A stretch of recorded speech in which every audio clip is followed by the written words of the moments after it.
Exothermic reaction, यही ना है। अब ये अमाउंट एंजाइम के प्रेजेंस या एब्सेंस में चेंज होता है? नहीं, ये रिमेन सेम रहता है। It release during the exothermic reaction, it release during exothermic reaction, ठीक है ना। और ये एंजाइम के, अब देखो इसमें सिर्फ एक्सोथर्मिक रिएक्शन का बताया है, लेकिन डायग्राम आपको दोनों याद रखना है, एक्सोथर्मिक का भी और एंडोथर्मिक का भी, दोनों का। अब आपसे मैं एक बार बहुत क्विक रिकैप कर रहा हूं।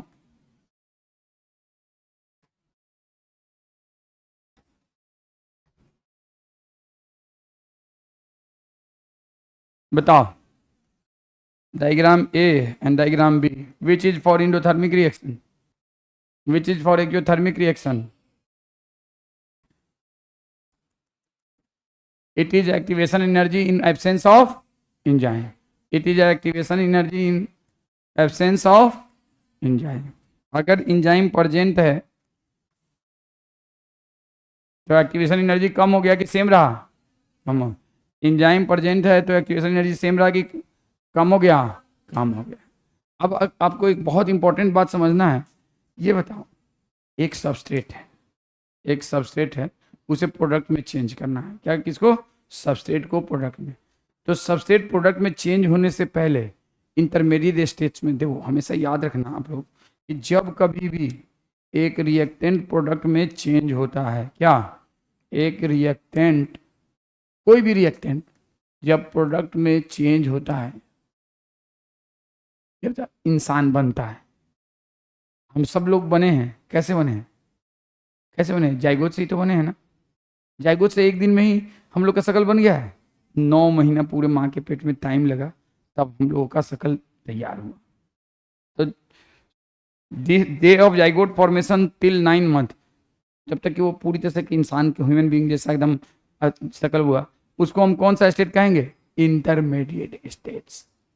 सुनो, पैदा होने के दिन तक, 0 मंथ से 9 मंथ तक के जिस दिन पैदा हुआ उस दिन तक बीच वाले स्टेट को क्या कहेंगे? Intermediate state. हम लोग भी बायोलॉजिकल प्रोडक्ट हैं। स्पर्म और ओवा के रिएक्शन से, फ्यूजन से क्या बना? जाइगोट। और जाइगोट से 9 महीने तक कौन सा स्टेट रहा? Intermediate state. और 9 महीने में फाइनल प्रोडक्ट निकला, डेलीवर्ड हुआ। कोई दिक्कत? वैसे ही जब कभी कोई एक रिएक्टेंट है, जैसे कि मान लो हम लोग मानते हैं CaSCO3, कैल्शियम हाइड्रोजन कार्बोनेट का यही ना होता है या कुछ और होता है? ये होता है ना। इसको हीट करेंगे तो क्या बनेगा? कुछ मुझे नहीं मालूम, तुम लोग बताओ। कैल्शियम कार्बोनेट एंड वाटर, यही होगा ना?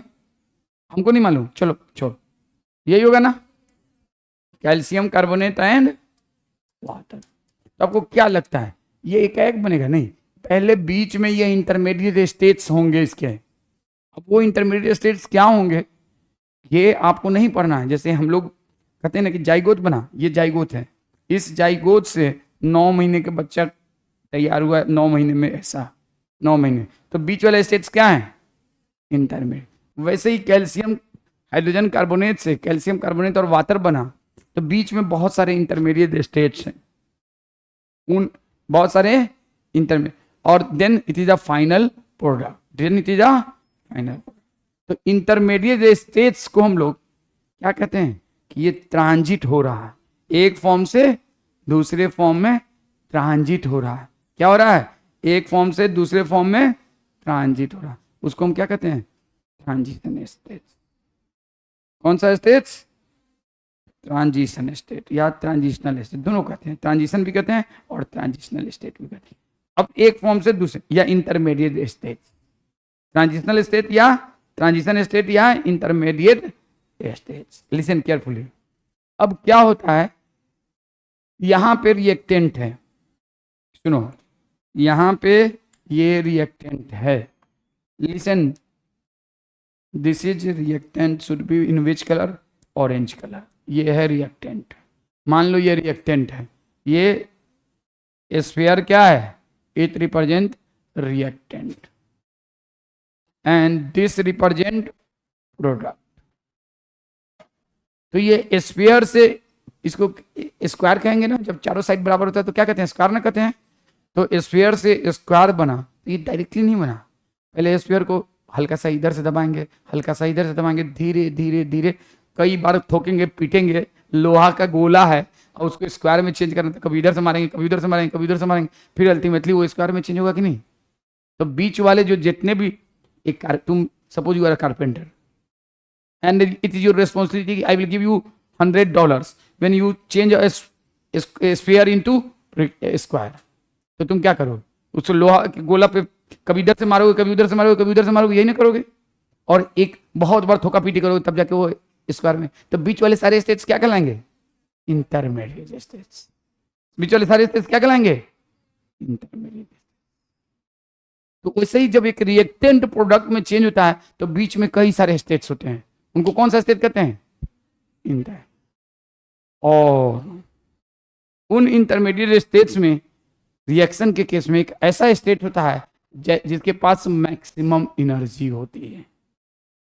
क्या होती है, मैक्सिमम पोटेंशियल एनर्जी होती है। क्या होती है, मैक्सिमम। वो ये मानना पड़ेगा, you have no other option except you have to just imagine कि सारे इंटरमीडिएट स्टेट्स में एक इंटरमीडिएट स्टेट है जो कि जिसके पास मैक्सिमम पोटेंशियल एनर्जी है, और जिसके पास जितने ज्यादा पोटेंशियल एनर्जी होगा उतना ही ज्यादा अनस्टेबल होगा या स्टेबल होगा, अनस्टेबल। तो intermediate state having maximum potential energy is actually known as transitional state. Transitional state सबको नहीं कहते हैं, किसको कहते हैं, intermediate state having maximum potential energy is known as. तो लिखो ये बात, पहले आप लिखो, ड्यूरिंग व्हेन और reactant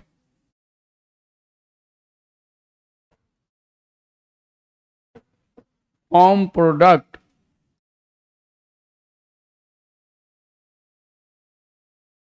when a reactant form product it undergo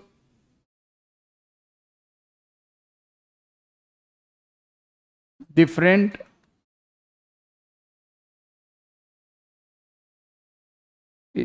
it before converting into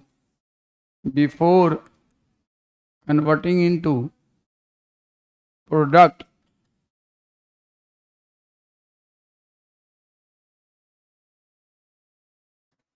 it undergo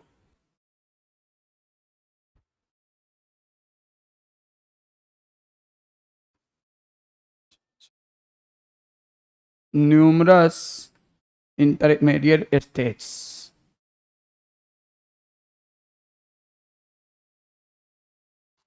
Before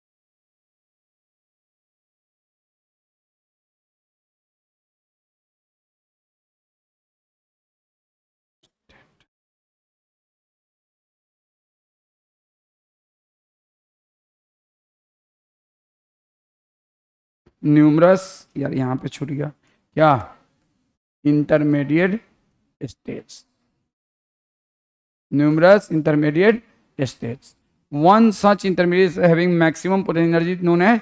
अब देखो इस केस में जो ट्रांजिस ये वाला स्टेट्स,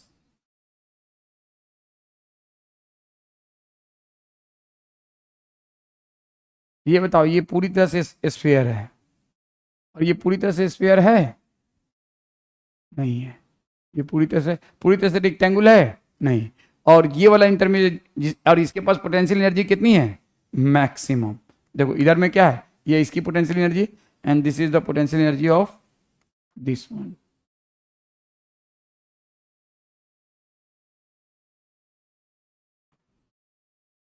ये इसकी पोटेंशियल एनर्जी है, ये किसकी है, ये इसकी है और ये इसकी है।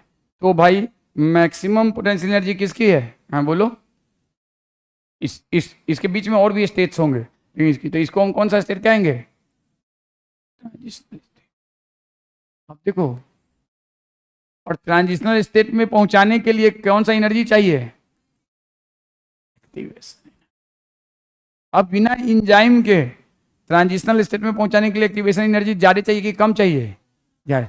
और इंजाइम अगर मौजूद होगा तो एक्टिवेशन एनर्जी कम चाहिए या ज़्यादा चाहिए, काफ़ी कम चाहिए, काफ़ी। सेम स्टेट अगर इंजाइम के प्रेजेंस में हो तो हमको सिर्फ इतना एनर्जी चाहिए।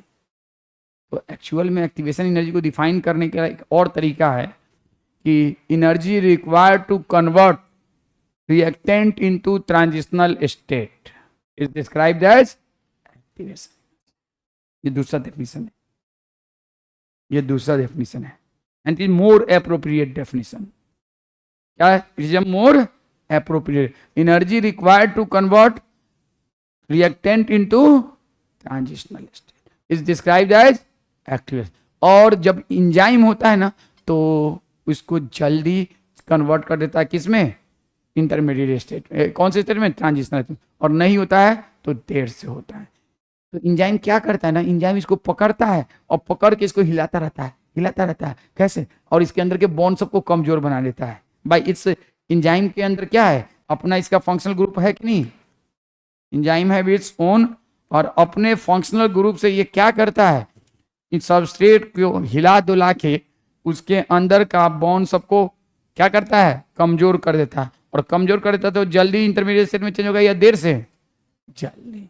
ये वाला क्या है, इसका functional group of enzyme, functional group of enzyme. कोई दिक्कत, फंक्शनल ग्रुप ऑफ इंजाइम, कोई दिक्कत। तो ये बात याद रखना, फंक्शनल ग्रुप ऑफ इंजाइम क्या करता है, सबस्ट्रेट को पकड़ता है और जल्दी से ट्रांजिशनल स्टेट में चेंज कर देता है, कम ही एनर्जी का इस्तेमाल कर। तो यही तो एंजाइम का एक्शन है, यही तो। और ये दोनों रिएक्शन में, चाहे जो थर्मिक हो या इंडोथर्मिक, दोनों में एक्टिवेशन एनर्जी की जरूरत होती है। और दोनों में ये क्या करता है, लकड़ी जलाना कौन सा रिएक्शन है, एक्सोथर्मिक रिएक्शन। और उसमें एक्टिवेशन एनर्जी विंटर में ज़्यादा चाहिए या समर में ज़्यादा चाहिए, ना, समझ में आया ना भाई। उसको भी पहले मान लो ये बहुत ठंडा लकड़ी तो पहले गर्म करना पड़ता है तब जलता है, नहीं तो नहीं जलता है। तो गर्म करके क्या करते हो, उसके एक्टिवेशन एनर्जी को अटेंड करते हो। कोई दिक्कत। अब आ जाओ, आपके बुक में क्या लिखा है, आप ये बनाना चाहो बनाओ, नहीं बनाना चाहो मत बनाओ, आपने ऑलरेडी बना रखा है, ठीक है ना। देखो ये आपके, देखो ट्रांजिशन स्टेट या ट्रांजिशनल स्टेट दोनों कहते हैं। आप में से किसी से बोला था ट्रांजिशनल स्टेट, किसी ने बोला था, दोनों कहते हैं, ट्रांजिशन स्टेट भी कहते हैं और ट्रांजिशनल स्टेट भी कहते हैं, दोनों कहते हैं, नो प्रॉब्लम। अब देखो ये बात आपके बुक में क्यों इतना लिखा है, हमको ही नहीं समझ में आता है, लेकिन लिखा है तो पढ़ना मजबूरी है। To understand this we should study enzyme और little more. We have already introduced the idea of an active site, the chemical और मेटाबॉलिक। केमिकल का मतलब रिएक्शन, नॉर्मल रिएक्शन। मेटाबॉलिक का मतलब लिविंग बीइंग में reaction. Conversion refer to a reaction. Chemical और metabolic conversion refer to a, दोनों क्या है, रिएक्शन है। तो आज के बाद अगर रहे what is reaction, what is reaction, और ऑप्शन में रहे केमिकल कन्वर्जन, दूसरा ऑप्शन में रहे मेटाबॉलिक कन्वर्जन, और सी में रहे बोथ, तो क्या कहेंगे, ज्यादातर बच्चे क्या लिख के करेंगे, केमिकल कन्वर्जन। नहीं, मेटाबॉलिक कन्वर्जन मतलब ये भी रिएक्शन ही है लिविंग बीइंग के अंदर। The chemical which is converted into a product is called substrate. समझ में तुमको कोई बताने की जरूरत नहीं है। Enzyme with three-dimensional structure include an active site, convert a substrate into product more easily। यहाँ पे आप लोग लगा लो वर्ड more easily। ऐसा नहीं है कि ये जरूरी है, ये आसानी से। जैसे मैं आप लोग ऐसा नहीं किया, आप कोचिंग नहीं करोगे तो आपका सिलेक्शन नहीं होगा। हो सकता है आप मेहनत करोगे तो बिना कोचिंग के भी आप सिलेक्ट हो जाओगे, आपका रैंक भी आ सकता है, लेकिन यू हैव टू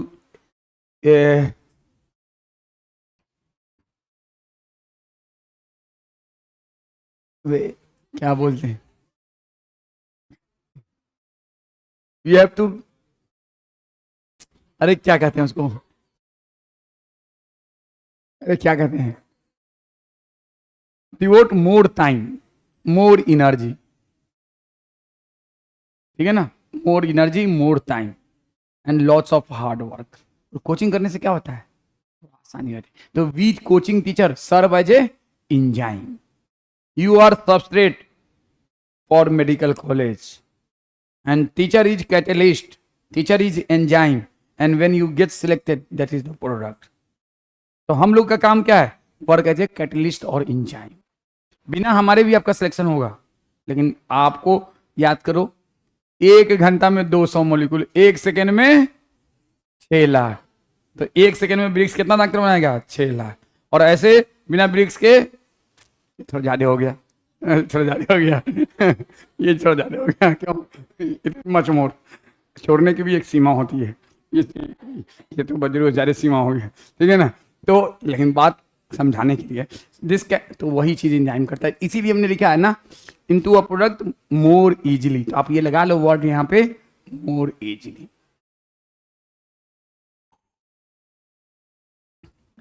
देखो छोड़ो, लेकिन इतना कि चल जाए, अब इतना मत छोड़ दो कि, जैसे मेरा छोटा वाला बेटा बहुत छोड़ता है, तो मैं आज से 3-4 साल पुरानी बात बता रहा हूँ। मेरे ससुर थोड़ा सा ज़्यादा पैसे वाले हैं, इतना भी नहीं है कि वो इतना लंबा छोड़ दे, तो नहीं, सच एकदम सही स्टोरी है, रियल स्टोरी है। तो मुझे वहाँ पे कुछ काम कराना था, तो मैंने कहा कि समर नाम है छोटे वाले बेटा का, यार काम कराना, पैसा नहीं, तो हम काम, तो बोला कितना पैसा आपको चाहिए, तो हम बोले यार 50 लाख रुपया हो तो काम हो जाएगा। अरे मेरे नाना ने मुझे दिया था, मैंने तो फाड़ के फेंक दिया, कसम से भाई God.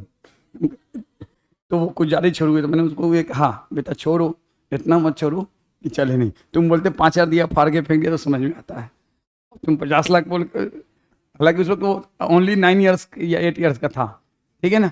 It is now understood that a substrate has to bind the enzyme at its with in a given cleft और पॉकेट। कोई दिक्कत, कोई दिक्कत। The substrate has to diffuse toward the active side, there is thus an obligatory. हाँ जाओ एक photo बनाते हैं और फिर फोटो का आप लोग मजा लीजिए। ये है एंजाइम, और इस फोटो को आप लोग को बना लेना चाहिए। ये है एंजाइम।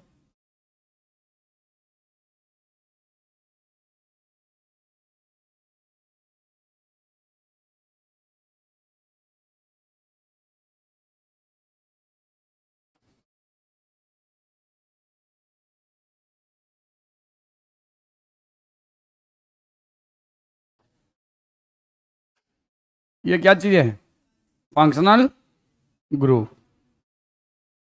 अब यहां पे ये है सबस्ट्रेट, अब ये बांध गया तो इसको हम क्या कहेंगे, ईएस कॉम्प्लेक्स। क्या कहेंगे इसको, ईएस कॉम्प्लेक्स।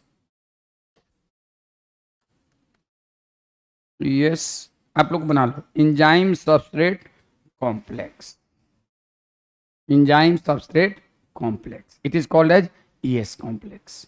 अब क्या होता है,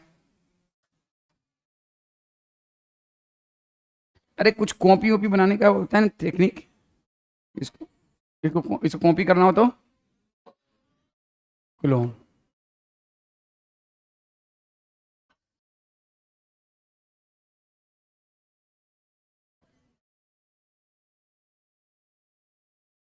बाक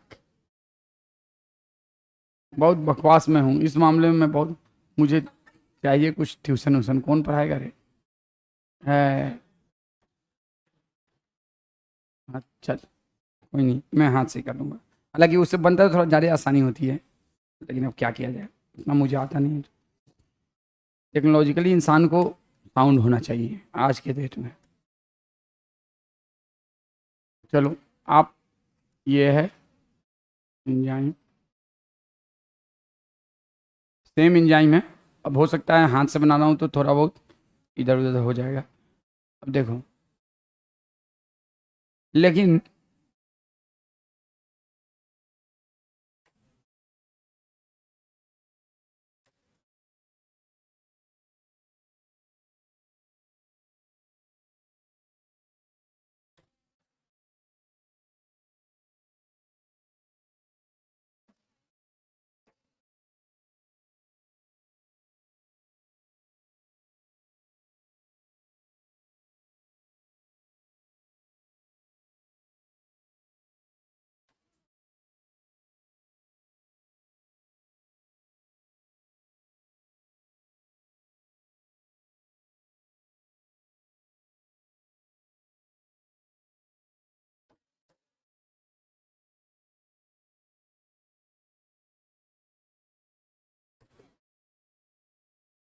अब बताओ ये क्या ईएस कॉम्प्लेक्स लग रहा है? सबस्ट्रेट इसमें स्फीयर है, इसमें स्फीयर है। ये क्या है? ट्रांजिशन स्टेट, याद करो। ये कौन सा स्टेट है? Enzyme transition state, enzyme substrate complex, enzyme transition state complex.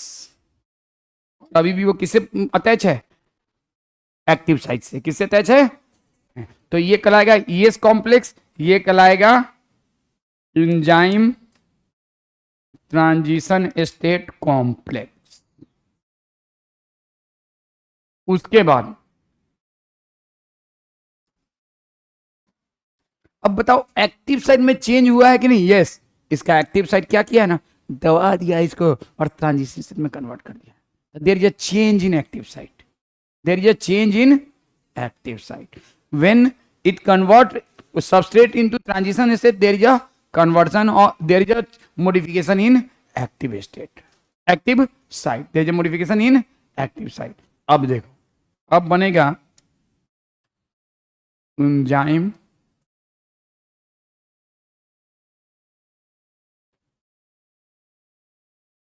Product complex.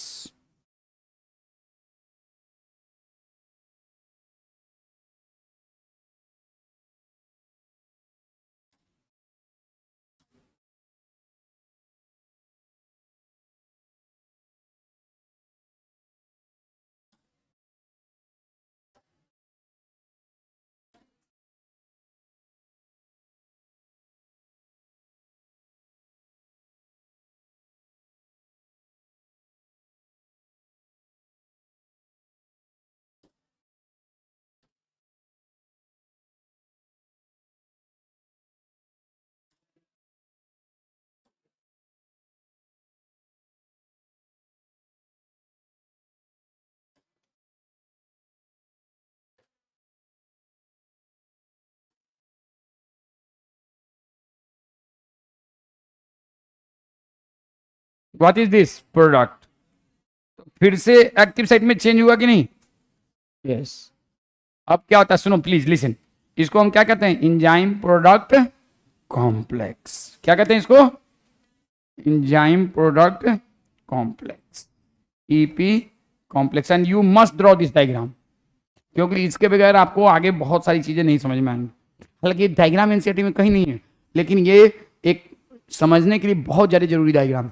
तो enzyme substrate complex, enzyme transition state complex, enzyme. और इससे पहले क्या रहा होगा? इंजाइम अलग और सबस्ट्रेट अलग। यहाँ पे इंजाइम रहा होगा और यहाँ पे सबस्ट्रेट रहा, और फिर दोनों जुड़ा तो क्या बना? ये इसको।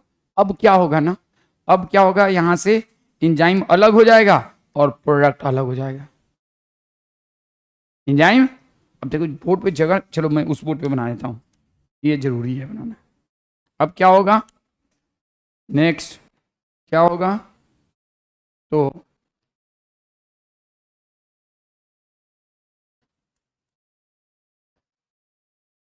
यहाँ पे इंजाइम, और इंजाइम वापस से वही शेप ले लेगा जो पहले था। जब प्रोडक्ट इससे हटेगा ना, तो ये वापस से वही शेप ले लेगा। ये कहलाता है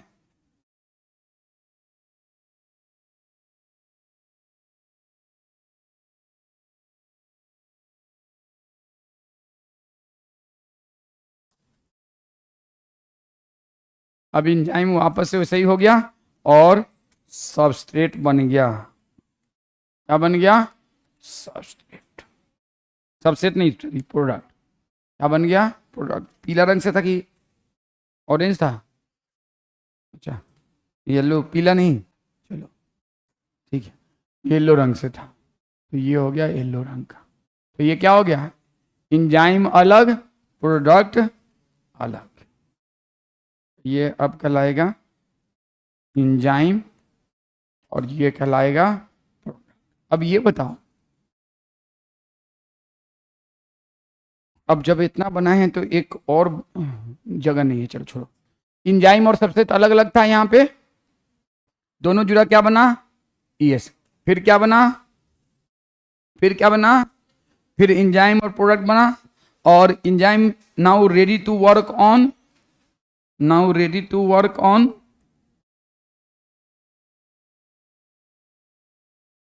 अनदर सबस्ट्रेट।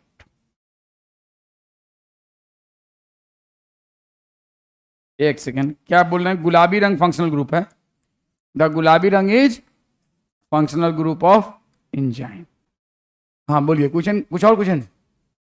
गुलाबी colour is functional group and this depression is active site and गुलाबी कलर इज फंक्शनल ग्रुप। कोई दिक्कत? तो एंजाइम, मान लो ये एक एंजाइम था, ये सबस्ट्रेट था, दोनों जब एक दूसरे में चिपक गया तो क्या बन गया? ES complex. और ES कॉम्प्लेक्स कई इंटरमीडिएट स्टेट में जाएगा। जो इंटरमीडिएट जिसकी मैक्सिमम एनर्जी होगी उसको कौन सा कहेंगे? ट्रांजिशन। तो एंजाइम ट्रांजिशन स्टेट कॉम्प्लेक्स, और फिर क्या बनेगा? Enzyme product complex. फिर प्रोडक्ट हट जाएगा और एंजाइम का एक्टिव साइट अगेन रीगेन कर लेगा original shape, and now enzyme is ready to work on another substrate. तो एक एंजाइम किसी सबस्ट्रेट पे, किसी अपने सबस्ट्रेट पे सिर्फ एक बार वर्क करेगा या बार बार? An enzyme work on substrate time and again, time and again. एक ही सबस्ट्रेट पे नहीं, मान लो सबस्ट्रेट ये ऐसा 1,00,000 सबस्ट्रेट है, तो एक ही एंजाइम 1,00,000 सबस्ट्रेट को प्रोडक्ट में चेंज कर सकता है। समझ में आया बात?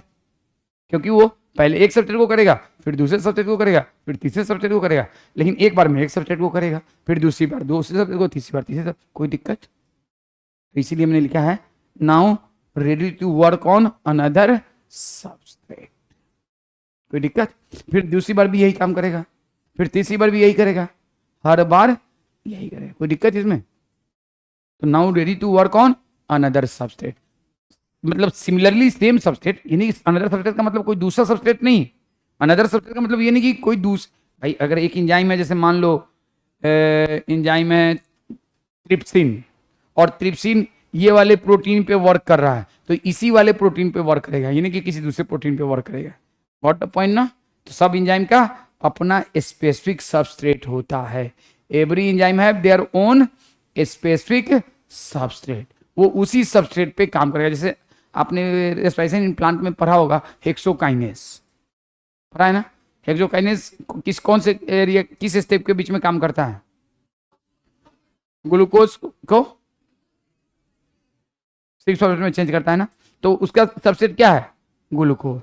तो मान लो उसने एक ग्लूकोज को ग्लूकोज 6 में चेंज कर दिया, ये this is 1 glucose and this is the glucose six phosphate. अब फिर दूसरे ग्लूकोज पे और करेगा, फिर दूसरे ग्लूकोज 6-फॉस्फेट में चेंज करेगा, फिर तीसरे पे करेगा, फिर तीसरे को, फिर चौथे पे करेगा, फिर चौथे को। व्हाट द पॉइंट ना? अब हेक्सोकाइनेज फ्रुक्टोज पे नहीं वर्क करेगा, हेक्सोकाइनेज माल्टोज पे नहीं वर्क करेगा। So every enzyme have their specific substrate. तो write down, every enzyme have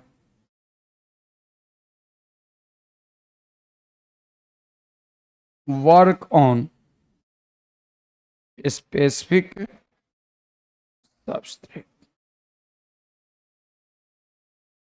Every enzyme work on a specific substrate. Every enzyme work on a specific substrate. चलो हो गया, यहाँ तक ये बन गया डायग्राम। कौन, इधर वाला उधर वाला दोनों?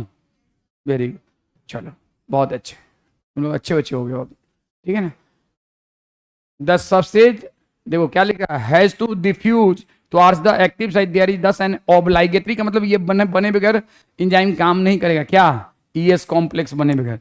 देयर इज ऑब्लाइगेटरी फॉर्मेशन ऑफ, ऑब्लाइगेटरी का मतलब ऑब्लाइगेशन, ऑब्लाइगेशन का मतलब अगर आपको नीट में सिलेक्शन चाहिए तो आपका ये ऑब्लाइगेटरी रोल है, यू हैव टू स्टडी, मतलब ये इसेंशियल। तो इंजाइम अगर सबस्ट्रेट पे वर्क करेगा तभी आसानी से वो प्रोडक्ट में बनाएगा, अदरवाइज आसानी से प्रोडक्ट नहीं बनेगा। मान लो कितना भी इंजाइम हम इस्तेमाल कर रहे हैं और वो सबस्ट्रेट को पकड़ेगा ही नहीं, ये कॉम्प्लेक्स नहीं बनेगा तो प्रोडक्ट नहीं बनेगा। ऑब्लाइगेटरी का मतलब ये stand for enzyme this complex formation is a transient phenomena. ये क्या घंटों महीनों नहीं, बहुत थोड़ी देर के। ट्रांजिएंट फेनोमेना का मतलब कोई भी phenomena that work for a very short duration. Any phenomena which occur for a very short duration is described as transient. लिख लो, ये जनरलाइज बात है। Transient phenomena means, transient phenomena means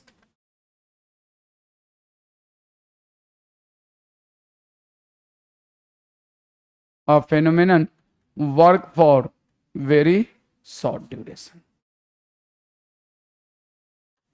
which occur for very short duration, occur for very short duration, a phenomena which occur for very short duration, उसको कौन सा phenomena कहते हैं? ट्रांजिएंट। कौन सा फिनोमेना कहते हैं? देखो मेरी बात समझो ध्यान से, कौन सा फिनोमेना? ट्रांजिएंट। तो जैसे कि एक मिनट रुक जाओ लिखने से पहले, ये ट्रांजिएंट फिनोमेना है, ये भी ट्रांजिएंट फिनोमेना है, ये भी ट्रांजिएंट फिनोमेना है। ये सब बहुत कम देर के लिए होता है। इमीडिएटली एंजाइम और प्रोडक्ट 1 सेकेंड में। कार्बोनिक एनहाइड्रेज एंजाइम 6 लाख क्या बनाता है? H2 कार्बोनिक H2CO3 को बनाता है। तो क्या वो बहुत घंटों तक होता होगा? ES कॉम्प्लेक्स का फॉर्मेशन और एंजाइम ट्रांजिशन स्टेट का फॉर्मेशन या एंजाइम प्रोडक्ट कॉम्प्लेक्स का फॉर्मेशन बहुत जल्दी। ये सारे तो enzyme substrate complex is a transient phenomena, enzyme transition state is a complex is a transient phenomena, enzyme product complex is a transient phenomena. ये सब बहुत कम ड्यूरेशन के। तो यहाँ पे क्या लिखता है? This complex formation is a कौन सा? ES कॉम्प्लेक्स नहीं, आप लिखेंगे यहीं पे अपने बुक में, अगर बुक हो तो ज्यादा बेहतर है। ES कॉम्प्लेक्स फॉर्मेशन बुक में लिखो, यहाँ पे स्टार लगा कि ये it is much better. Enzyme transition state complex formation, enzyme product complex, all are transient phenomena.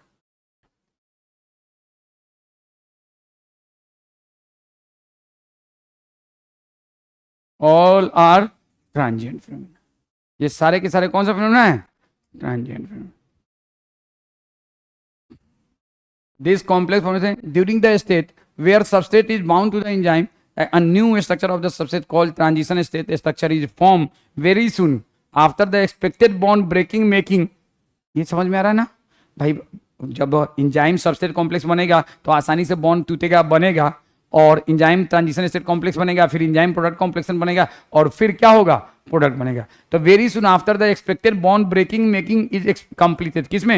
Enzyme transition state and enzyme product complex के दौरान the product is release from the active site. In another words the structure of substrate transform into structure of product during by the enzyme. The pathway of this transformation must go through the so-called क्या?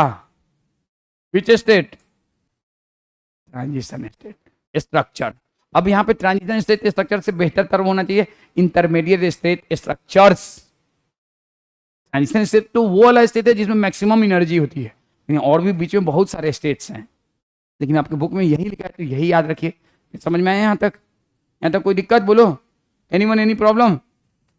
There could be many more. देखो आ गया ना, altered structural state between the stable substrate and product. देखो substrate और product, please listen. अब आप इस बात को लिख लें तो बेहतर रहेगा।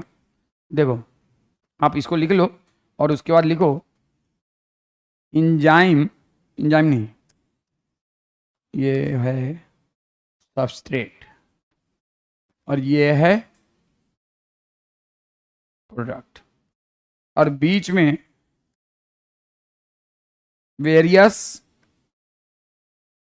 Intermediate states, various intermediate states. Various intermediate states, ये लिख लो, आपको यही लिख रहा है आपके बुक में। There could be many more alters structure between the stable substrate and stable product. तो इंटरमीडिएट स्टेट्स जो है ये क्या है, ये स्टेबल है या अनस्टेबल है? This is unstable and these are relatively more stable. Stable का मतलब ये नहीं कि ये फर्दर कोई चेंज ही नहीं होगा, जैसे ग्लूकोज से ग्लूकोज 6 फॉस्फेट, ग्लूकोज 6 फॉस्फेट के फ्रक्टोज 6 फॉस्फेट, ऐसे नहीं होता है कुछ। एम आई राइट? ठीक है, फ्रक्टोज 6 फॉस्फेट से जो भी होता है। तो यहाँ पे अब प्रोडक्ट स्टेबल है, लेकिन वो प्रोडक्ट से फिर दूसरा एंजाइम और करके इसको दूसरे प्रोडक्ट में चेंज कर सकता है, किसमें? मेटाबॉलिक पाथवे में। तो लेकिन बीच वाला जो स्टेट होगा वो कौन सा होगा? And this is the highly unstable states. तो आप लिखेंगे दोनों के, इसमें लिख लिखा रिलेटिवली मोर स्टेबल, यहां पे रिलेटिवली मोर स्टेबल, और इसको लिखेंगे लेस स्टेबल, हाईली अनस्टेबल। तो ये बना के जरूर लिख लीजिएगा, इससे याद रहेगा। वही बात आपके बुक में लिखा है, implicit in this statement the fact that all other states are unstable, stability is something related to। ये बताओ यहाँ पे प्लीज लिसन। अब इस डायग्राम को आप चाहो तो एक बार बना लो, और मैं यहाँ पे जो लिख रहा हूं बेटा इसमें बोल लो इस सर क्लास में।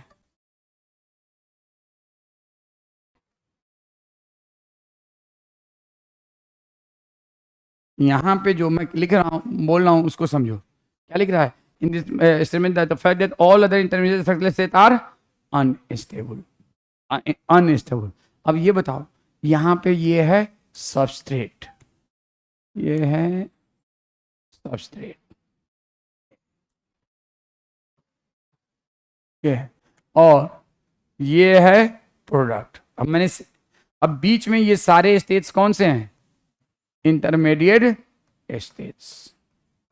अब ये बताओ सबस्ट्रेट और प्रोडक्ट ये कौन सा है? मैं एस लिख देता हूं, ये है। देखो हमने शेप नहीं चेंज किया है, प्रोडक्ट। इतना तुम लोग अब समझदार हो चुके हो कि समझ मतलब मान लो, मानने के चक्कर में देखो हो गया।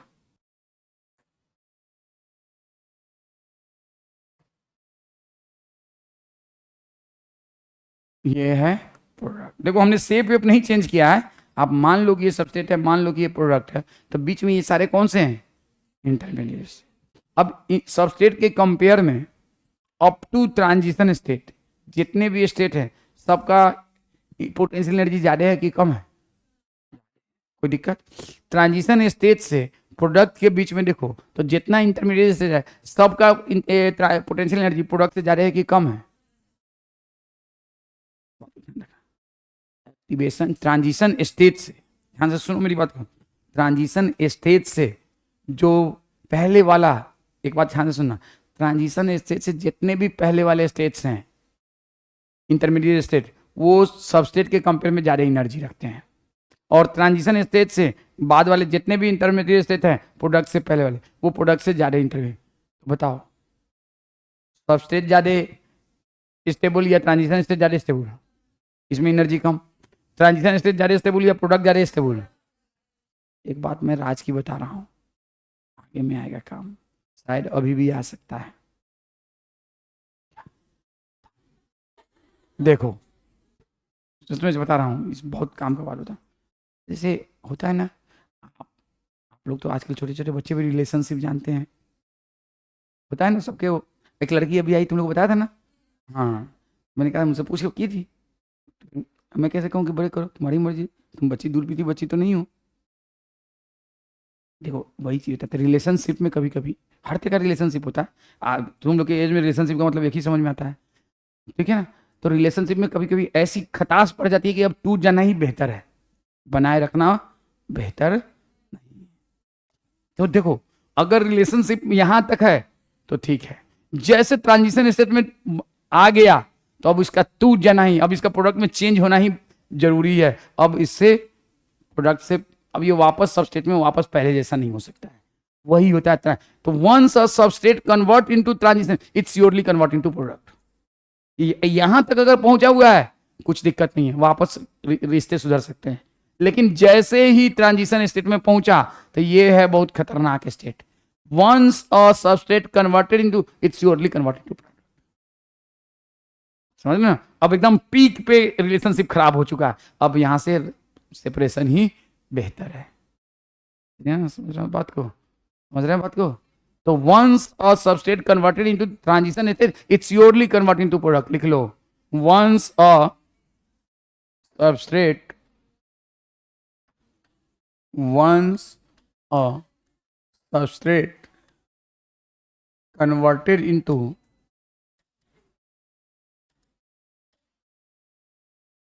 नहीं, क्या बनाओगे? वो तो ऐसे ही समझाने की, मत बनाओ उसमें, क्या बनाओ? Into transition state it surely convert into product.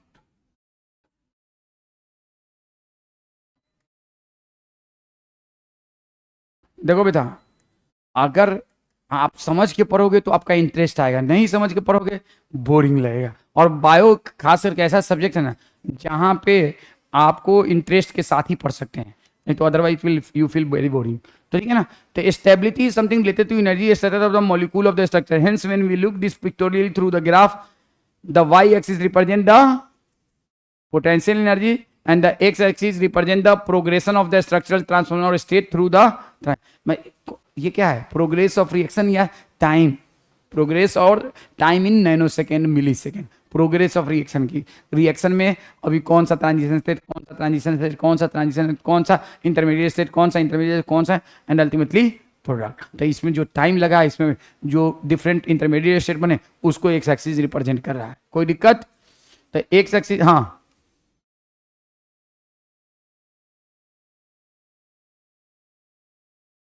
हाँ हाँ हाँ, बिल्कुल बिल्कुल 100%, इसलिए तो बताया।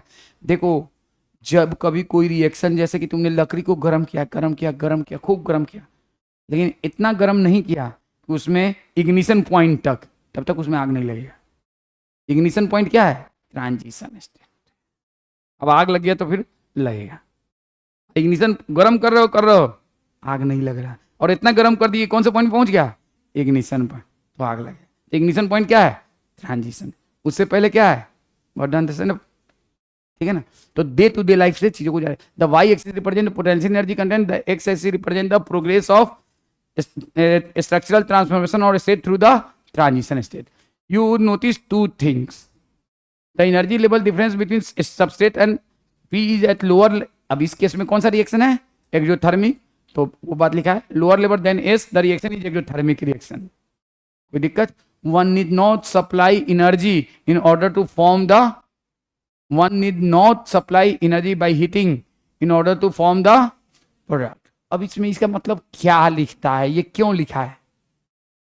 one need not supply energy in order to form the product, however whether it is an देखो सुन लो अभी इस बात को, अभी इस पे ध्यान मत दो जा रहे। one need not supply energy in order to form the product, अभी इसको रहने दो, अभी आगे। However, whether it is an exothermic or spontaneous reaction or endothermic or energy requiring reaction, the substrate is go through a much higher energy state और transition state। और इस state को पाने के लिए कौन सी एनर्जी चाहिए? Activation energy. अब सुन लो, देखो यहां पे पूरा केमिस्ट्री बताना पड़ता है, मजबूरी है। एक्सोथर्मिक रिएक्शन इज, लिख लो हाँ, एंडोथर्मिक रिएक्शन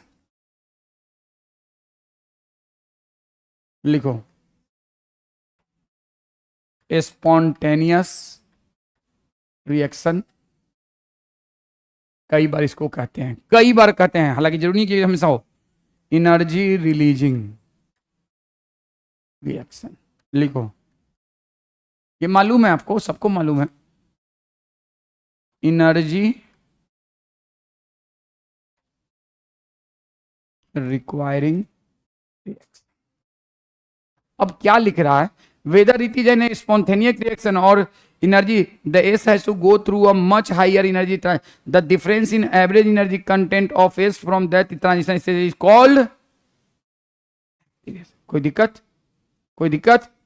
हमने क्या कहा? बेहतर डेफिनेशन क्या है? सबस्ट्रेट को ट्रांजिशन स्टेट में ले जाने के लिए जितनी एनर्जी चाहिए उसको क्या कहेंगे? Activation energy. कौन सा एनर्जी कहेंगे? सबस्ट्रेट को ट्रांजिशन स्टेट में जाने के लिए। और वही डेफिनेशन एनसीईआरटी में दिया है, वही ये डेफिनेशन एनसीईआरटी में दिया है। अब सुनो यहाँ पे क्या लिखा है कि एक जो थर्मिक रिएक्शन को प्रोडक्ट में चेंज करने के लिए हमें जरूरत need not supply energy in order to form the product. ये लिख रहा है आपके बुक में। क्या लिख रहा है? ये बात आपके बुक में लिख रहा है। अब ये बताओ, लकड़ी जलाना कौन सा रिएक्शन है? लेकिन उसको गर्म करना पड़ता है कि अब जैसे मान लो जून का महीना है, एकदम सूखी हुई लकड़ी, एक बार तीली मारोगे खत से जल जाएगा, खत से जल जाएगा। अब वही लकड़ी को दिसंबर में तीली मार मार के तुम कितना गर्म करोगे, जलेगा ही नहीं। जलाने के लिए थोड़ा सा डीजल या पेट्रोल डालना पड़ता है या कागज जलाना पड़ता है, कागज जल जाता है, लकड़ी नहीं जलता है। ऐसा क्यों? ऐसा क्यों? ठंडा रहता है। देखो अब सुनो प्लीज लिसन। अब इग्निशन पॉइंट क्या होता है? जिसपे आग लगता है। अब अलग अलग सब्सटेंस का इग्निशन पॉइंट अलग अलग होता है। पेट्रोल डीजल पे कितना भी ठंडा में एक बार लागू मारोगे तीली जल जाएगा, उसका जलने की एबिलिटी बहुत जल्दी है, इग्निशन पॉइंट बहुत कम है। इग्निशन पॉइंट मतलब टेम्परेचर एट विच आग पकड़ी। लेकिन ये बताओ, वंस इग्निशन पॉइंट लकड़ी का 45 डिग्री सेल्सियस, जो कि जून के महीने में, जाड़ा के महीना में बाहर का टेम्परेचर 5 डिग्री सेल्सियस, तो लकड़ी का भी टेम्परेचर 5 डिग्री सेल्सियस। तो पहले उसको 45 डिग्री तक पहुंचाना पड़ेगा इग्निशन पॉइंट तक, और इग्निशन पॉइंट तक पहुंचाने के लिए जो एनर्जी चाहिए वो कौन सा एनर्जी है? Activation energy. कौन सा एनर्जी है? एक्टिव। तो आपको ये बात लिख रहा है, इसलिए लिख रहा है कि आप इस रिएक्शन को देखें। अब इस बताओ, इस रिएक्शन में ये तुम आप खुद अब ईमानदारी से बोलना, इस रिएक्शन में हीट तो यही रिलीज होगा ना, यही अमाउंट ना, यही अमाउंट ना। अब इस अमाउंट का मान लो ये अमाउंट है 15 किलो जूल। कितना किलो जूल? 15 kilo joule. और ये अमाउंट है मान लो 13 किलो जूल। तो एक बार आग लग गया, उसके बाद हमें बाहर से बार बार एनर्जी देने की जरूरत होगी? यही खुद बखुद नहीं। एक बार आग लग गया उसके बाद फिर खुद बखुद गर्म करेगा, जलाता जाएगा। इसीलिए लिखा है कि one need not supply energy in order to form the product. एक बार रिएक्शन शुरू हो गया तो जो थर्मिक रिएक्शन में जो हीट रिलीज होता है ना, वो अगले सबस्टेट में ट्रांजिशन स्टेट में उसी हीट से वो ट्रांजिशन स्टेट में चला जाता है। Once reaction started then. लेकिन इन द थर्मिक रिएक्शन में continuously we have to supply the energy. समझ में आया ना बात? लेकिन जो थर्मिक रिएक्शन में कंटिन्यूअस हमें एनर्जी सप्लाई नहीं करना पड़ता है, एक बार स्टार्ट करने के लिए जरूरी है। उसके बाद जो हीट रिलीज होता है that is sufficient for carry on reaction. कोई दिक्कत? तो यही बात लिख रहा है कि supply energy by heating in order to form the once reaction started. ये लिखना चाहिए था, the reaction will continue automatically by release energy because this release energy is sufficient for making the transition state and also for releasing some extra energy। आप बताओ, अब अब मैं आपसे एक क्वेश्चन पूछा हूं जो कि केमिस्ट्री में पूछा जाएगा, बायो में बिल्कुल नहीं पूछा जाएगा, मैं लिख के देना हूं। एक रिएक्शन है, एक जो थर्मिक और बिना इंजाइम के हो रहा है और इन प्रेजेंस ऑफ इंजाइम हो रहा है, आपको कौन सा रिएक्शन ज्यादा स्पीड में होगा? इंजाइम के प्रेजेंस। अब ये बताओ, बिना इंजाइम के हो रहा है तो हर बार एक्टिवेशन एनर्जी ज्यादा जरूरत होगा कि कम? और अगर इंजाइम के प्रेजेंस में हो रहा है या कैटलिस्ट के प्रेजेंस, कैटलिस्ट भी यही काम करता है, इंजाइम या कैटलिस्ट दोनों सेम यही काम करता है क्या? They reduce the need of activation. अगर ये बात नहीं जानते हो तो आप लिख लो, आगे काम आएगा। Both enzyme and catalyst reduce the demand of activation energy. Both enzyme and catalyst reduce the demand of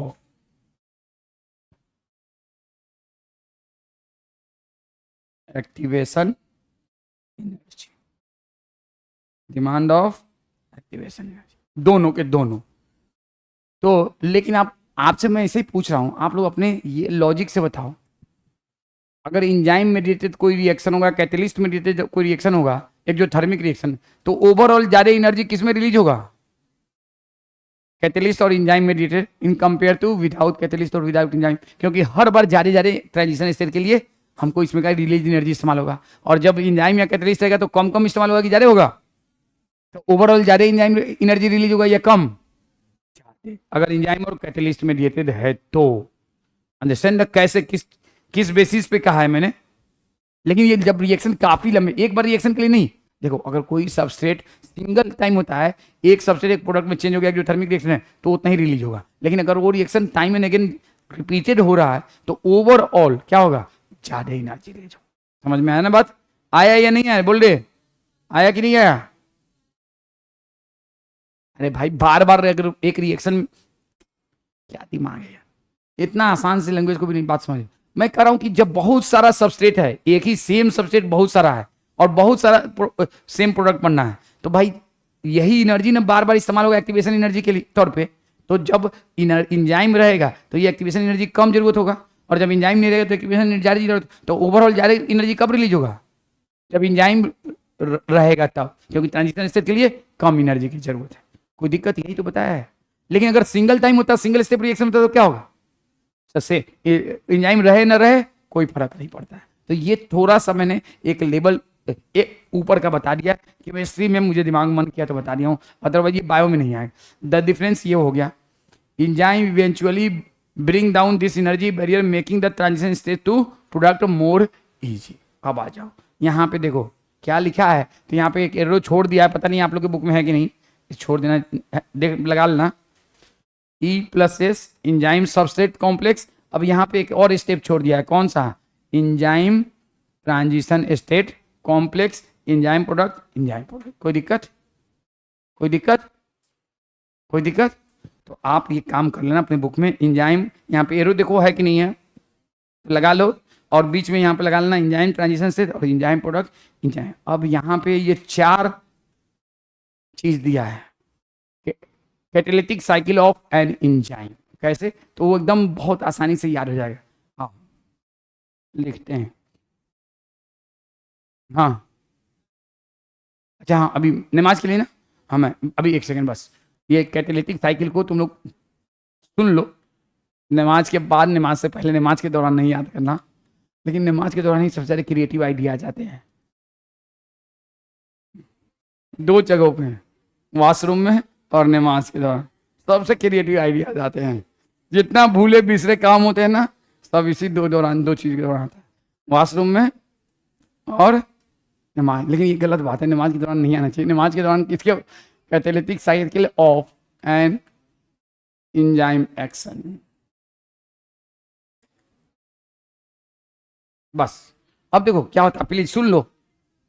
अभी हमने क्या बताया, देखो पहले ये फिट होगा, पहले ये फिट होगा, और फिर बहुत कस के फिट होगा, फिर चेंजेज होगा। देखो सुन लो, first the substrate bind to active site of the enzyme fitting into the active site, the binding of the substrate, जब सबस्ट्रेट गया ना उसमें घुसा ना, तो induces the enzyme to alter its shape. Diagram को याद करो, अल्टर किसका शेप, ये डायग्राम मैंने ऐसे ही थोड़े कहा कि बनाओ, ये वाला डायग्राम को बस अल्टर इट्स शेप, किसका, एक्टिव साइट का भी एंजाइम का भी ओवरऑल शेप पहले ही देखो, alter it's the binding of substrate induces the enzyme to alter its fitting more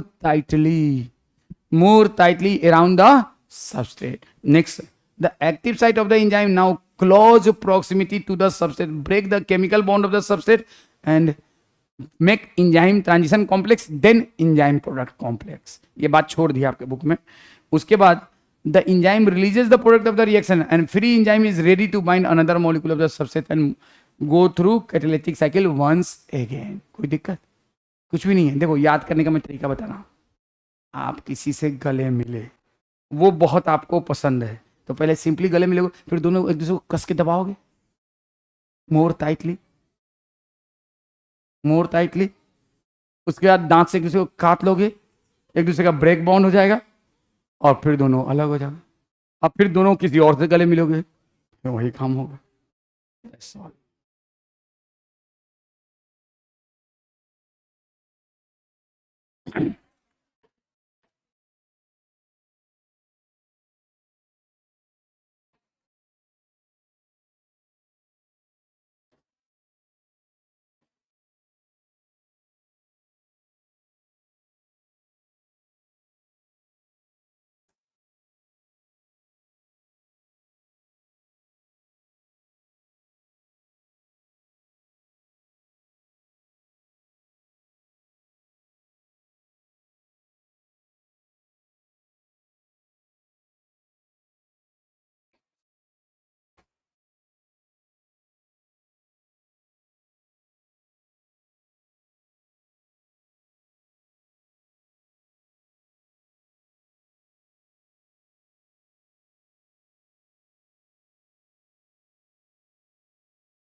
समझ में आया?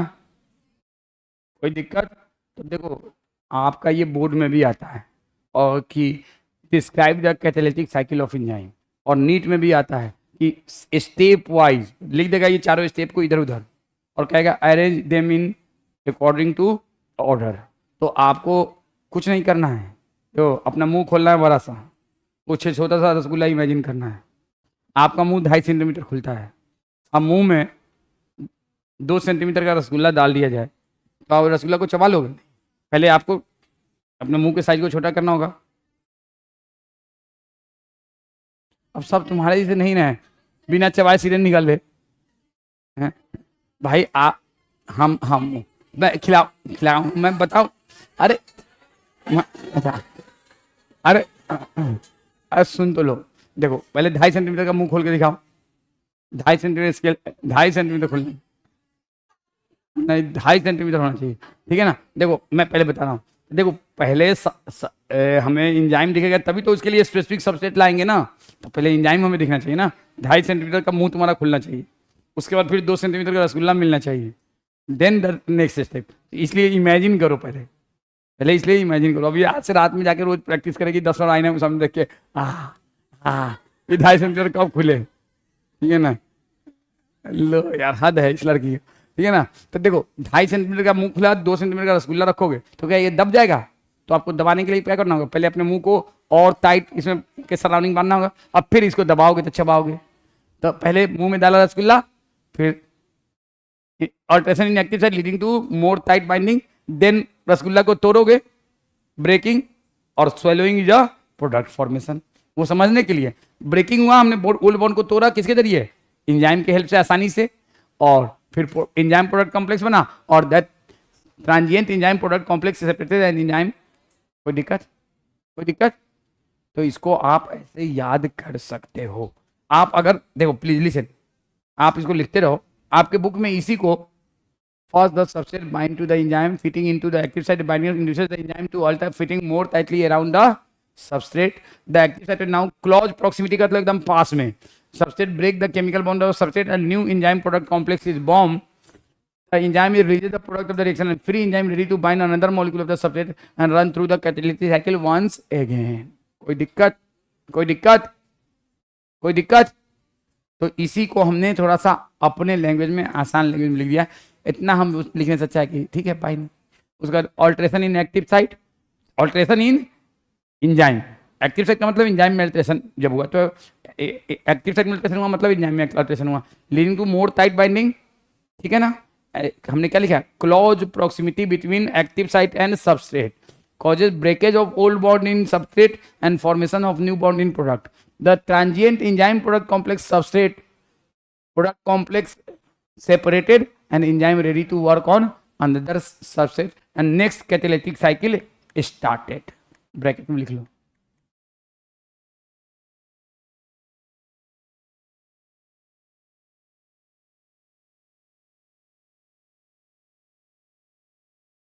ये बात आप लिख लो तो बेहतर हो गया। इतनी लिख लिया? करो करो करो। देखो मुझे तुम लोग का एग्जाम अप्रैल में होगा ना? नहीं नहीं, 11th का एग्जाम या मार्च में? सीबीएसई वालों का सर मार्च में होता है, एमयू वालों का अप्रैल में होता है ना? मार्च में होता है ना, ठीक है ना? तो किसी कीमत पे हम लोग को 30 फरवरी तक सिलेबस कंप्लीट करने के लिए थोड़ा सा स्पीड आप लोग को भी बढ़ाना पड़ेगा, क्योंकि देखो अब अरे वही 28 फरवरी या 29 फरवरी, कौन सा फरवरी होगा इस बार, 28 या 29? हाँ तो जो भी है, लीप ईयर नहीं ना है ये, 2025 नहीं। हाँ, चलो। अरे इंसान का दिमाग है यार, कितना कुछ दिमाग में रखे, ठीक है? चलो जल्दी करो। ये हो गया? अरे 1 सेकेंड में तो इंजाइम कितना है, 6 लाख मॉलिक्यूल बनाता है। तुम लोग 1 सेकेंड में, 1 सेकेंड में कितना लाख मॉलिक्यूल बनाता है? कौन सा इंजाइम? सब इंजाइम नहीं, 6 लाख क्या बनाता है? कार्बोनिक, कार्बोनिक एनजाइम बनाता है। अरे कार्बोनिक एसिड न बनाता है, H2CO3। उसको क्या, H2CO3 को क्या कहते हैं? कार्बोनिक एसिड कहते हैं, कुछ और कहते हैं, जो भी कहते हैं। तो वही बनाता है, H2CO3 बनाता है, कार्बनिक एनहाइड्रेस थोड़े बनाता है। हुआ?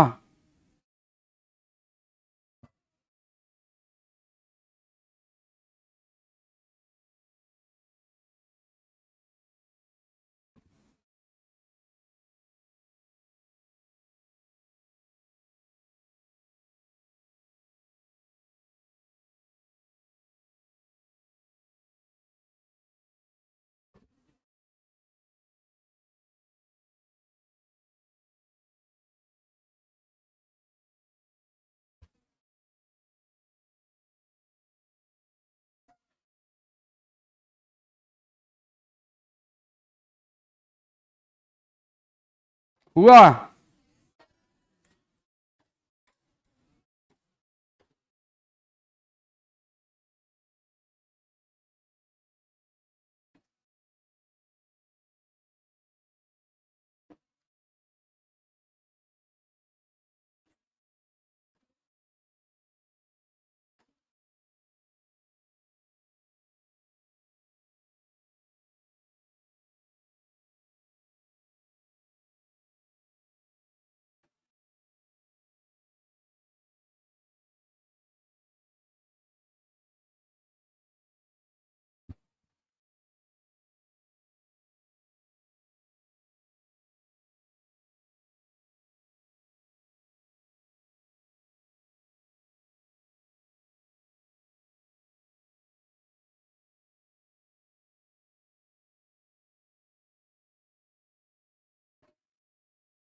चार फैक्टर को आप लोगों को पढ़ना है।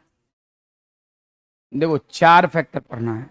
देखो, कोई भी रिएक्शन किस टेम्परेचर पे हो रहा है, मेटाबॉलिक रिएक्शन या नॉर्मल रिएक्शन, ये सबसे इंपॉर्टेंट फैक्टर है। दूसरा, जिस मीडिया में हो रहा है उस मीडिया का पीएच क्या है। और तीसरा है, उस मीडिया में जिसमें रिएक्शन हो रहा है, एक मीडिया है और इसमें रिएक्शन हो रहा है, तो इसमें सबस्ट्रेट कितना है इन कंपेयर टू एंजाइम। तीसरा, concentration of substrate in compare to enzyme. और चौथा है, क्या उसमें कोई इनहिबिटर है, नाम से ही पता चल रहा है, जो एंजाइम की एक्टिविटी को इनहिबिट कर दे उसको क्या कहते हैं, इनहिबिटर। जो एंजाइम की एक्टिविटी को इनहिबिट कर दे उसको क्या कहते हैं, इनहिबिटर। तो प्रेजेंस ऑफ इनहिबिटर, अगर इनहिबिटर है तो वो एंजाइम की एक्टिविटी को इनहिबिट करेगा, कितना डिग्री तक करेगा, कितना करेगा, ये सब चीज़ें हम लोग पढ़ेंगे। तो पहले ये चार फैक्टर ही हम लोग को पढ़ना है। और भी बहुत सारे फैक्टर्स हैं, ये हम लोग को बुक में ये चार फैक्टर डिस्कस है। हम लोग के बुक में चार फैक्टर, एक फैक्टर और भी इनडायरेक्टली है, लिख लो। पांचवा फैक्टर है, वो भी है हमारे बुक में, availability of cofactor. Availability of cofactor, ये भी है हमारे बुक में। तो ये पांच फैक्टर डिटरमाइन करता है। अब इससे पहले कि इन फैक्टर को डिस्कस करें, ये बताओ, ज्यादातर एंजाइम कौन सा स्ट्रक्चर है, tertiary structure of protein. Tertiary structure of protein में कौन कौन सा बॉन्ड है, चलो एक minute, majority of enzyme have, एक मिनट, अब इससे पहले कुछ भी पढ़ें ये जानना, ये एक बार रिकैप करना जरूरी है। टर्शियरी स्ट्रक्चर ऑफ प्रोटीन,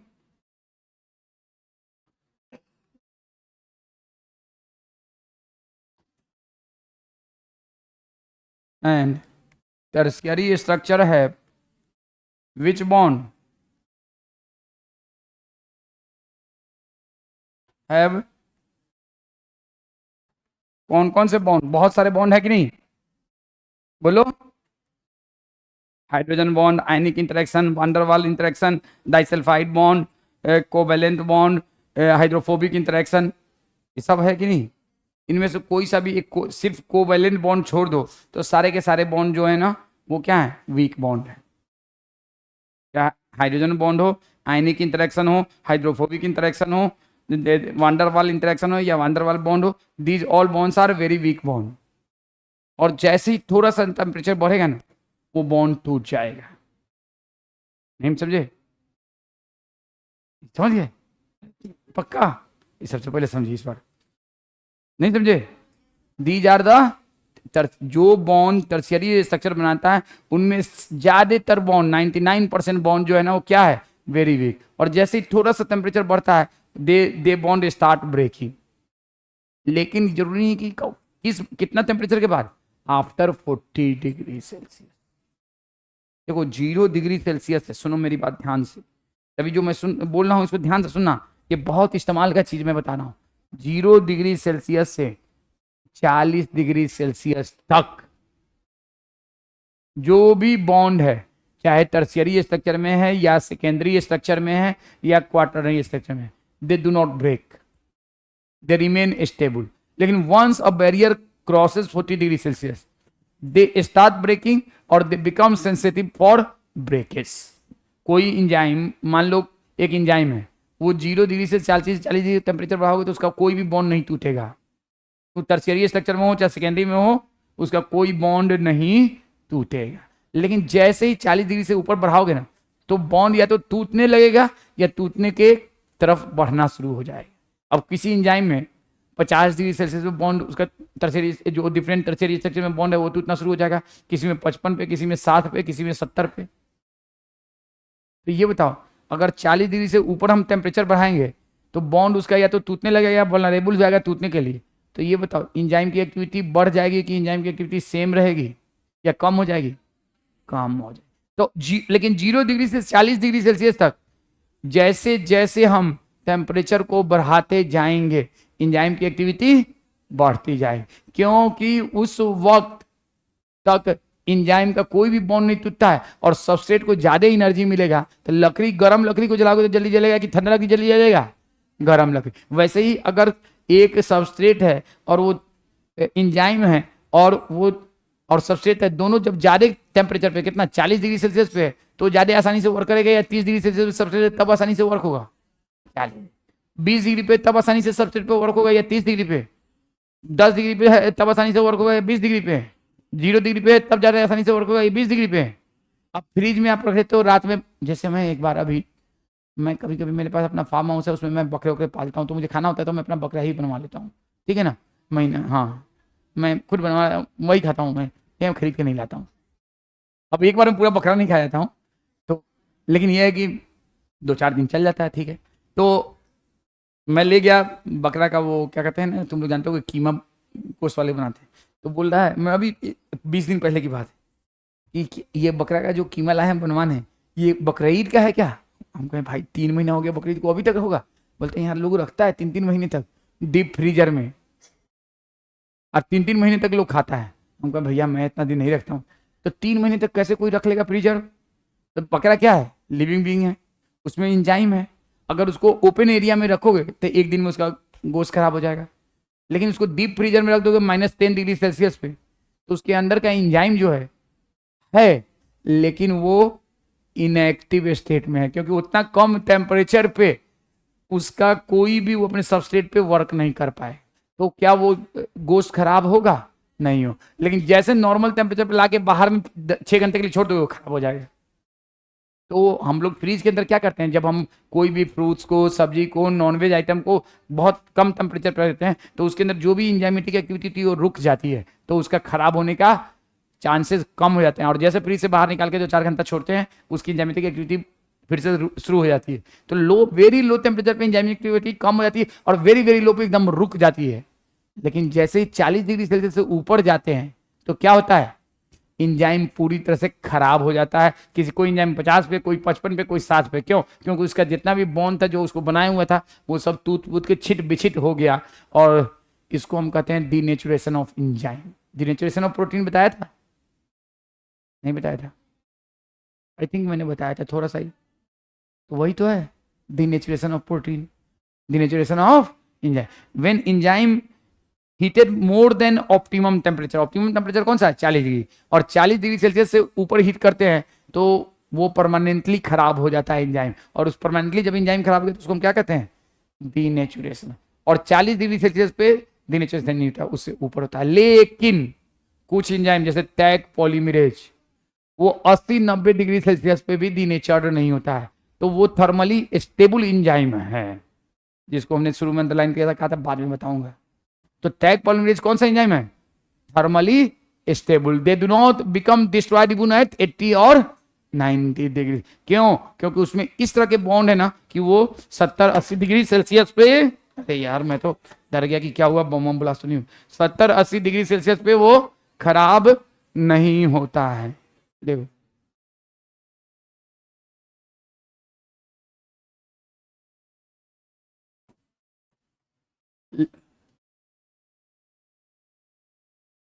देखो पे क्या हो गया, आजा वापस।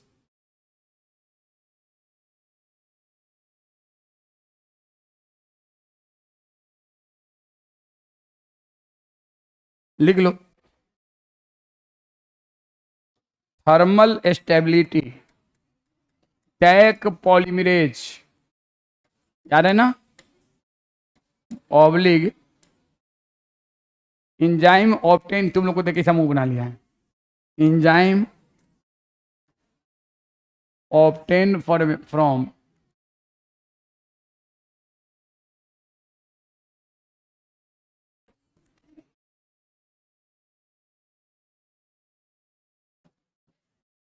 थर्मली स्टेबल बैक्टीरिया हैव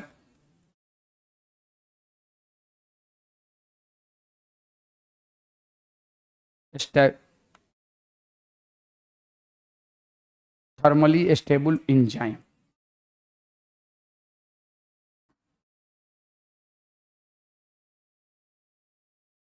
वही बात लिखा है, क्या लिख रहा है?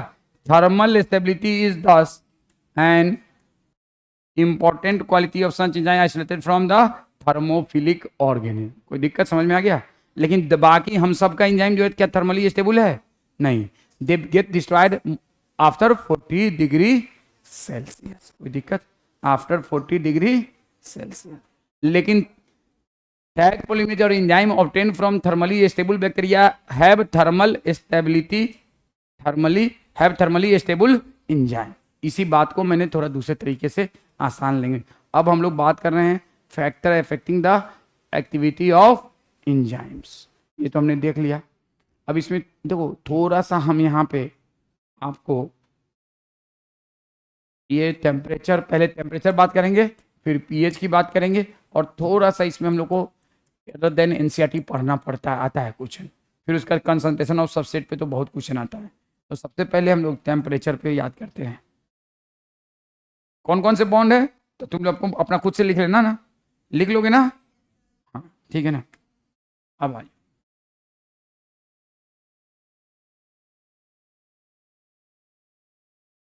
पहला फैक्टर है temperature,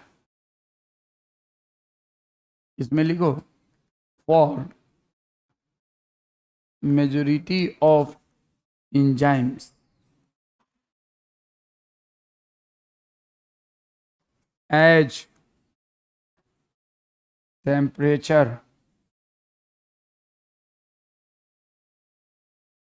increases up to 40 degrees Celsius, there is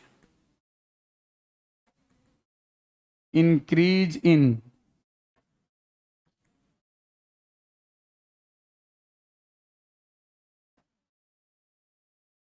rate of reaction, and for every 10 degrees Celsius the same, याद है, there is doubling of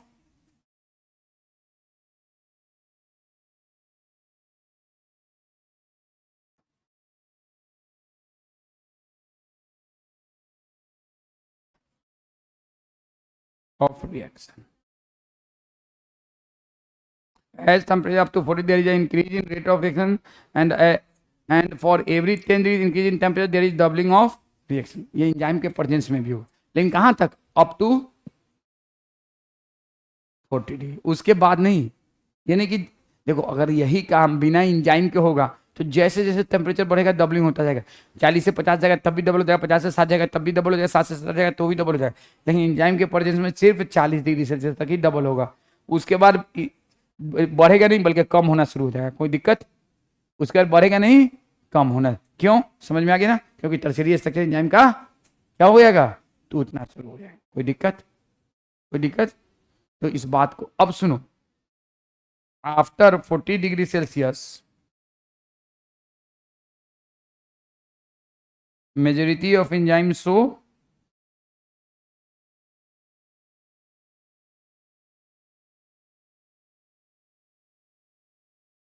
process of denaturation, process of denaturation। कौन सा denaturation? After 40 majority of enzymes show process of what? Denaturation। for majority of enzyme, as temperature increases up to 40 there is an increase in rate of reaction, and for every 10 degree celsius increase in temperature there is doubling of reaction, and after for the majority of enzymes show process of denaturation। तो activity कम होने लगेगी या बढ़ने लगेगी? कम होने। अब इस बात को डायग्रामेटिकली भी हम लोग देखेंगे। तो आपके बुक में क्या किया है ना, एक डायग्राम बनाया है। इधर लिखा है टेम्परेचर और इधर लिखा है rate of reaction, rate of enzymatic reaction, enzyme से इन्वॉल्व इंजाइमेटिक रिएक्शन, और एक ग्राफ ऐसे बना दिया है।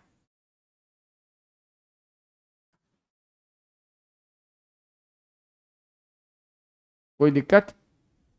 मैक्सिमम एक्टिविटी किस टेम्परेचर पे? उससे कम 30। अब देखो, इसमें हमने एग्जैक्ट नहीं किया कि वैल्यू डबल ट्रिपल करना, 20 10। कोई दिक्कत? हाँ बिल्कुल बनाना है, केला भी चाहिए। हम्म।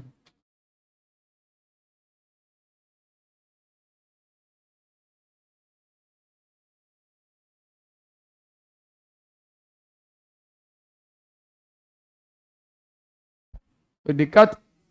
क्या हुआ दानिश? बैग गायब? ठीक है ना? तो मैक्सिमम एक्टिविटी किस पे हो रहा है? कौन से टेम्परेचर पे? इस temperature, maximum activity.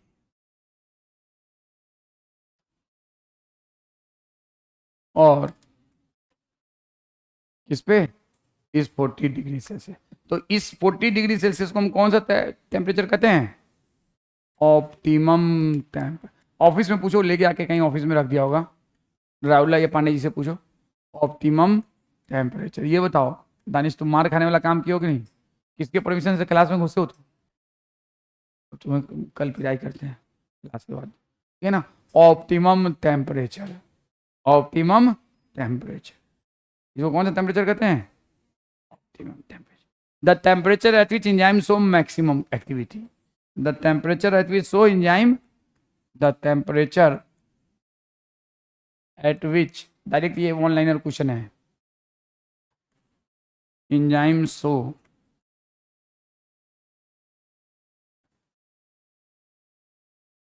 Maximum activity.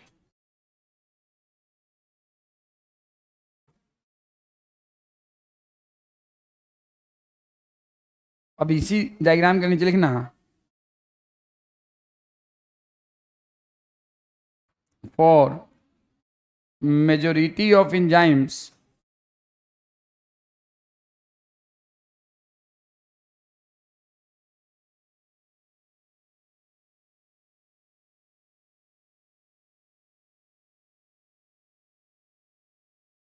this is about the temperature।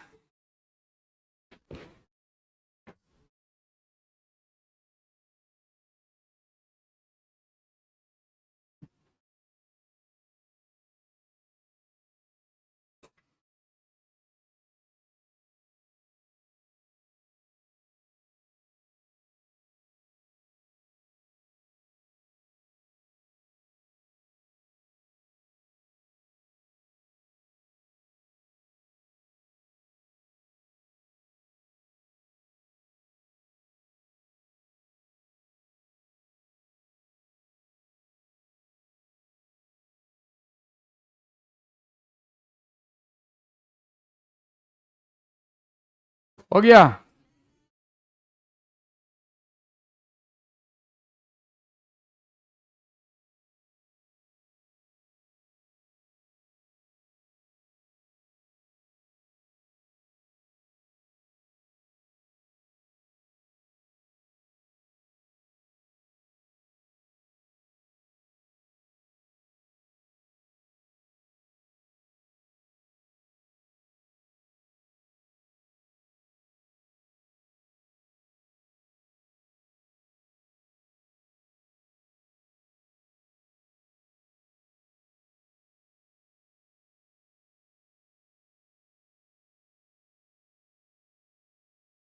ये बताओ, यहाँ तक कोई दिक्कत, कोई कंफ्यूजन इसमें? अब आ जाओ नेक्स्ट फैक्टर, किसकी बात करेंगे, डायग्राम भी बना लेना और नीचे में जो बात लिखा है वो भी लिख लेना। तो ज़्यादातर एंजाइम के लिए सेम ऑप्टिमम टेम्परेचर होता है या डिफरेंट? सेम। कुछ देखो, जैसे कि टैग पॉलीमरेज है, उसके लिए ऑप्टिमम टेम्परेचर कितना होगा? 80 से 90 डिग्री सेल्सियस के बीच में। लेकिन ज़्यादातर एंजाइम के लिए क्या होगा? 40 डिग्री। आपके मुंह में कौन सा एंजाइम रिलीज होता है? Salivary amylase. सलाइवरी, शायद उसको टाइलिन भी कहते हैं। सलाइवरी अमाइलेज को टाइलिन भी कहते हैं ना, तुम लोगों ने पढ़ा होगा 9th में। उसके बाद आपके स्टोमक में कौन सा एंजाइम रिलीज होता है? Pepsin rennin. पेप्सिन, और बच्चों में पेप्सिन के साथ साथ RENNIN, रेनिन। आपके दुओदिनम, जेजनम और इलियम में कौन सा? तो भाई बहुत सारे एंजाइम, ट्रिप्सिन भी होता है, काइमोट्रिप्सिन भी होता है, एलास्टेज भी होता है, कार्बोक्सीपेप्टाइडेज भी होता है, उसके बाद काइमोट्रिप्सिनोजेन भी होता है, प्रो कार्बोक्सीपेप्टाइडेज भी होता है, उसके अलावा न्यूक्लियोटाइडेज भी होता है, न्यूक्लियोसाइडेज भी होता है, न्यूक्लियेज भी होता है, ठीक है ना। उसके अलावा सलाइव पैंक्रेटिक अमाइलेज भी होता है, पैंक्रेटिक लाइबेज भी होता है, सुक्रेज भी होता है, उसके अलावा माल्टेज भी होता है, उसके अलावा कौन सा होता है, गैलेक्टेज भी होता है, लैक्टेज भी होता है, लैक्टेज भी होता है। बहुत सारे एंजाइम हमारे स्मॉल इंटेस्टाइन में रिलीज होते हैं। हमने बहुत सारे नाम लिए हैं, आपको जरूरत नहीं है सारा नाम याद रखने का। लेकिन ये बताओ, हमारे ओरल कैविटी में जो सलाइबा निकलता है उसका पीएच कितना होता है मोस्टली? सलाइबा का पीएच 6.8। सुन लो कितना होता है? 6। सुसु का भी पीएच उतना ही होता है, 6.8। याद रखने के लिए, मुंह से सलाइबा, कहीं से सुसु, सबका पीएच बराबर 6.8। सुन लो। खैर, लेकिन ये फिक्स नहीं होता है, ये चेंज भी होता है। अब आ जाओ, स्टोमिक में पीएच कितना होता है? दूध पीते बच्चों का पीएच अलग होता है। जैसे दूध पीता बच्चा जो होता है ना, उसको इन्फेंट कहते हैं। और दूध पीते बच्चे का मतलब कहोगे हम भी दूध पीते हैं, तो आपका दूध पीना और बच्चों का दूध पीना वो अलग है। माँ का जो बच्चा दूध पीता है, या 2 साल तक जो बच्चा होता है ना, उसके स्टोमिक का पीएच होता है 4 से 5, और after that the pH of stomach become 1.8। और स्मॉल इंटेस्टाइन का पीएच डुओडिनम का स्पेशली कितना होता है? 7.8। जेजनम का little bit more than 8। Ileum का वो little bit more than jejunum, jejunum pH. तो ये बताओ, हर जगह सेम इंजाइम है या अलग अलग इंजाइम है? मुंह में कौन सा? Salivary amylase. स्टोमक में कौन सा? Pepsin and rennin. Small intestine में, दुओडिनम में, जेजनम में, इलियम में, सब में अलग अलग इंजाइम है। हम जनरलाइज बात कर रहे हैं, दुओडिनम, जेजनम और इलियम में इंजाइम है trypsin, chymotrypsin, carboxypeptidase, elastase, nuclease, nucleotidase, nucleosidase, amylase, pancreatic amylase, pancreatic lipase, maltase, sucrase, lactase. तो स्मॉल इंटेस्टाइन में ये सारे इंजाइम है, और वहाँ का पीएच कितना है? 7.8। तो बताओ, स्मॉल इंटेस्टाइन वाले इंजाइम जो है ना, वो किस पीएच पे वर्क करते हैं? 7.8 पे सबसे ज्यादा। स्टोमिक वाले एंजाइम किस पीएच पे सबसे ज्यादा वर्क करते हैं? 1.8 पे। स्टोमिक वाले एंजाइम जो है ना, किस पीएच पे मैक्सिमम वर्क करते हैं? 1.8 पे। और ओरल कैविटी वाले जो एंजाइम है ना, वो किस पीएच पे सबसे ज्यादा वर्क करते हैं? 6.8 पे। तो अलग अलग एंजाइम सेम पीएच पे वर्क करता है या अलग अलग पीएच पे ज्यादा ज्यादा वर्क करता है? अलग। तो एवरी एंजाइम है बे स्पेसिफिक ऑप्टिमम पीएच। टेम्परेचर सबके लिए 40 डिग्री है ऑप्टिमम, लेकिन ऑप्टिमम पीएच डिफरेंट होता है। तो लिखो पहले, नेक्स्ट फैक्टर क्या है? पीएच। लिखो, नेक्स्ट फैक्टर क्या है? पीएच। लिखना, एवरी इंजाइम है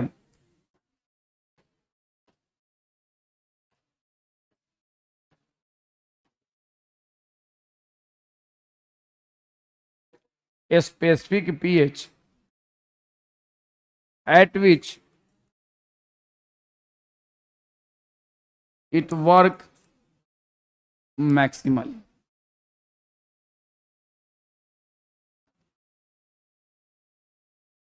For example,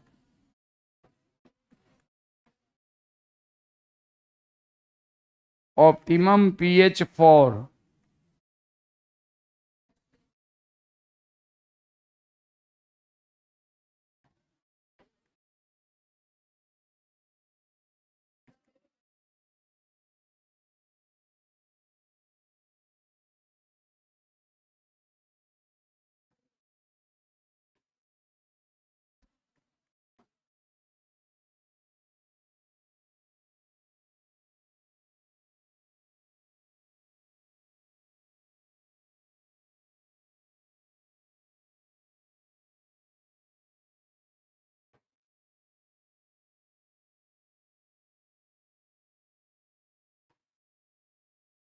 कोई, यहाँ पे बहुत सारे एंजाइम है, स्मॉल इंटेस्टाइनल एंजाइम्स।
कोई दिक्कत?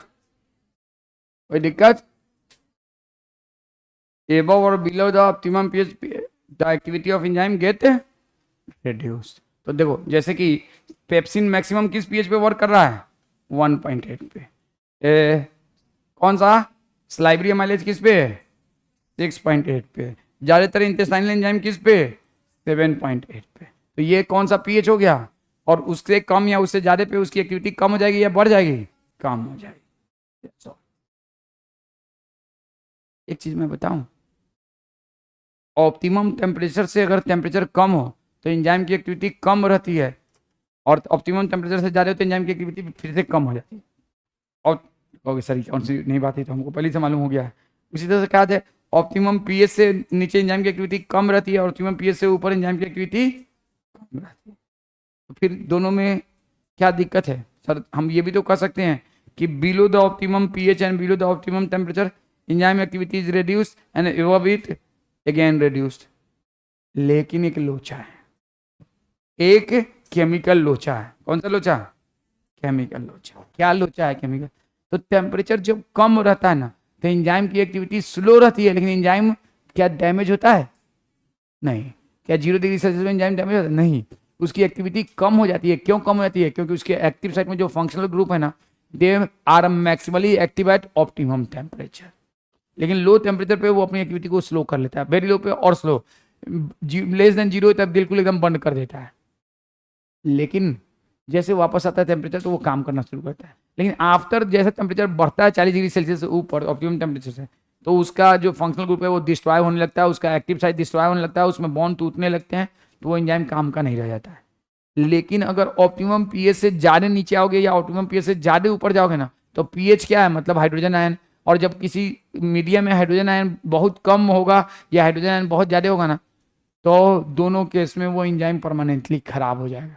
तो जब ऑप्टिमम पीएच से बहुत नीचे जाओगे या बहुत ऊपर जाओगे, दोनों साइड में डिनेचुरेशन होगा। ऑप्टिमम टेम्परेचर से नीचे जाओगे तो क्या डिनेचुरेशन होगा? ऑप्टिमम टेम्परेचर से ऊपर जाओगे तब ना डिनेचुरेशन होगा। लेकिन ऑप्टिमम पीएच से अगर नीचे भी जाओगे तो भी डिनेचुरेशन, ऊपर जाओगे तो भी डिनेचुरेशन। क्यों? क्योंकि ये बहुत हाइड्रोजन आयन का होना या बहुत कम हाइड्रोजन आयन का होना lead to permanent breakage of tertiary structure. कुछ बात समझ में आई या मैं खुद समझ गया? समझ में आई? नहीं। अरे भाई तुम सब हो, तुम सेरिस, तुम हो एक एंजाइम। अब तुम्हारे बॉडी के जो असेंबल्ड हुआ है उसमें बहुत सारा, उस असेंबली में बहुत सारा बॉन्ड है। कौन सा बॉन्ड है? Hydrogen bond, ionic ionic interaction, disulphide bond, hydrophobic interaction, covalent bond, और भी हाइड्रोफोबिक इंटरेक्शन, जितना भी बहुत सारे बॉन्ड्स हैं, उसकी वजह से तुम असेंबल्ड हो। अब तुम्हारे असेंबली को हमने जो असेंबल्ड स्ट्रक्चर हो उसको हम ठंडा करते जाएंगे तो सिकुड़ सिकुड़ के छोटा होता जाएगा ठंडा में, और एक टाइम आएगा बहुत सिकुड़ जाएगा, आइस से एकदम बिल्कुल जम जाएगा।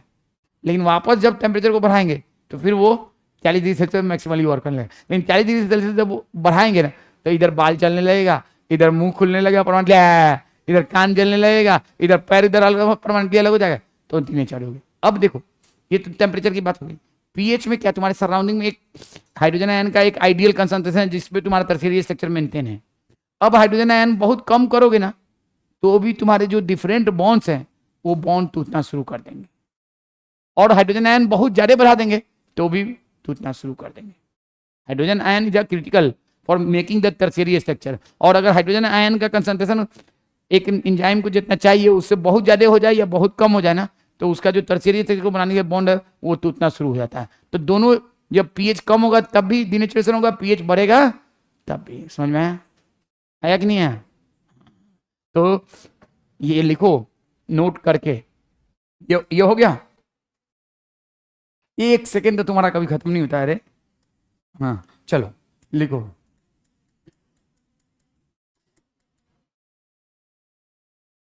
Optimum pH is essential for maintaining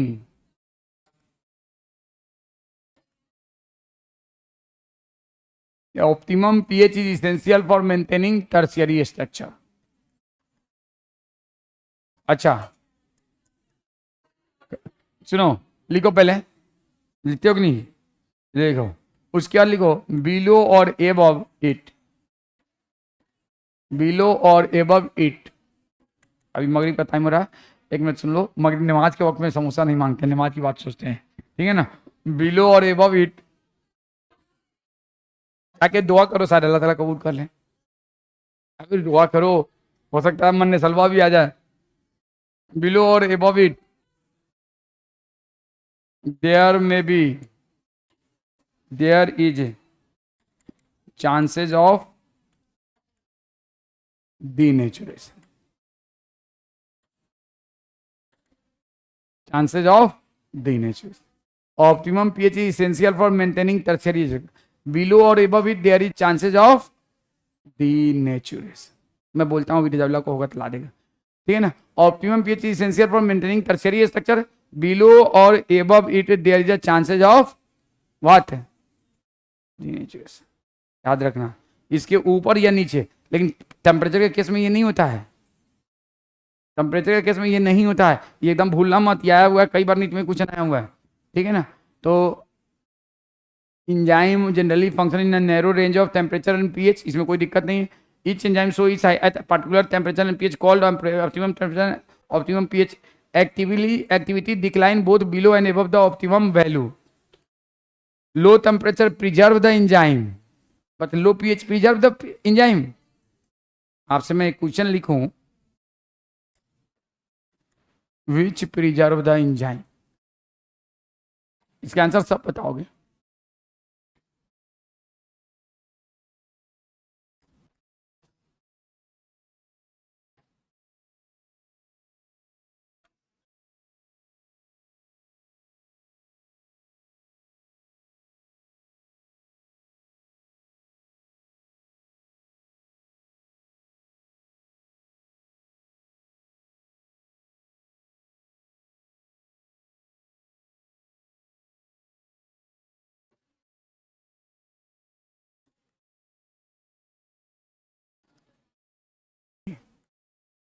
जी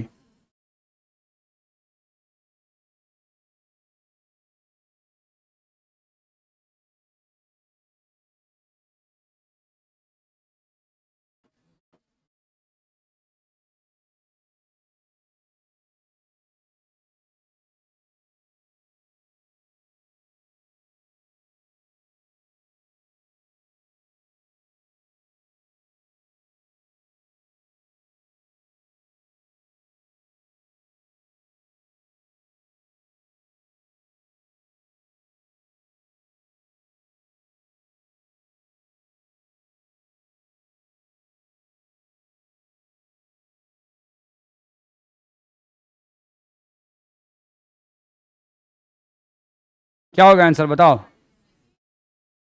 देखो, तो बच्चे इसमें क्या गलती करते हैं ना, बच्चे सोचते हैं कि जैसे लो टेम्परेचर प्रिजर्व करता है लो पीएच भी प्रिजर्व करता है, नहीं, लो पीएच और हाई पीएच दोनों causes denaturation. Denaturation is a permanent phenomena.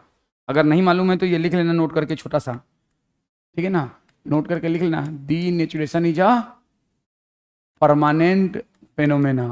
उसके बाद एक बार एक एंजाइम डीनेचर्ड हो गया, टर्शियरी स्ट्रक्चर डीनेचर्ड हो गया, तो फिर दोबारा वो वापस उसी स्ट्रक्चर में नहीं आएगा। Denaturation is a permanent phenomena.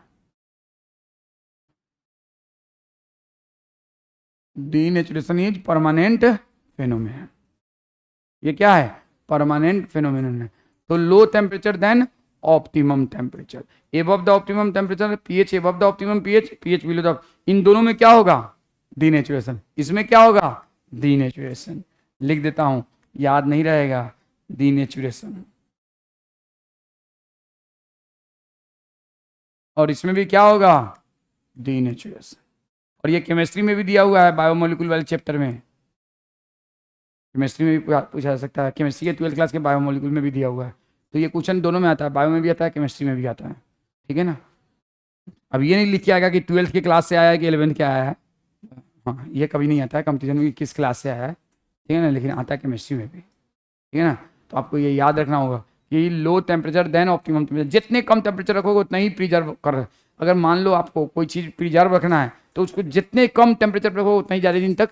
मालूम है एक फॉसिल मिला है, कहाँ से, अंतर साइबेरिया से, किसका, उल्ली मैमोथ का।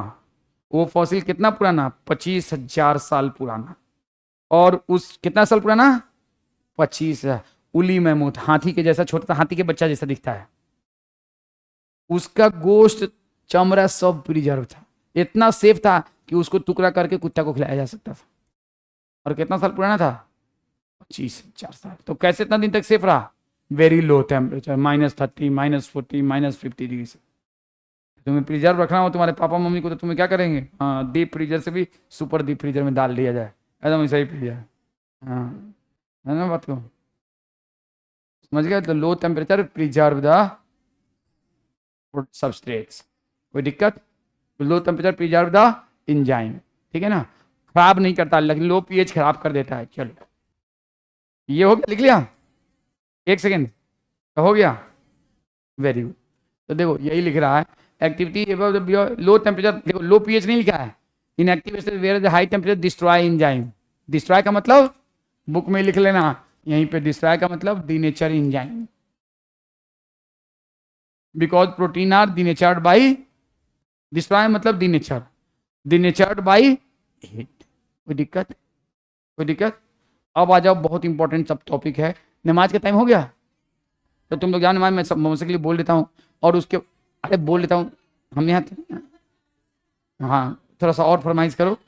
हाँ और थोड़ा सा और, एक लिस्ट बना के लिख दो, एक लिस्ट बना के। हाँ चलो ठीक है, चल चुपचाप।